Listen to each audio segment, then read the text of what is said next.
2 రోజుల నుంచి వర్షం కురుస్తున్నా కూడా చెమ్మ దిగుతున్నాను. చెమ్మ దిగుతూ చూస్తున్నాం పడిద్దాం అనేసి పిల్లగాళ్ళు అప్పుడే కొంచెమే పడుకున్నారు.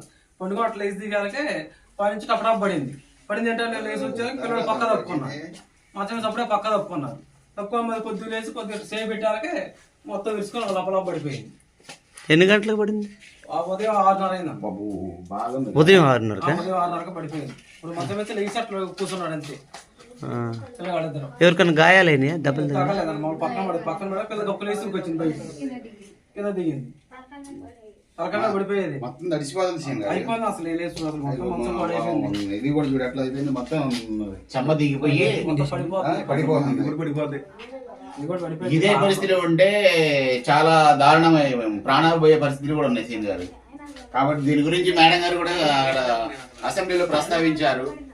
మళ్ళీ ఒకసారి దీని గురించి మళ్ళీ అసెంబ్లీ రేపు జరిగే అసెంబ్లీలో కూడా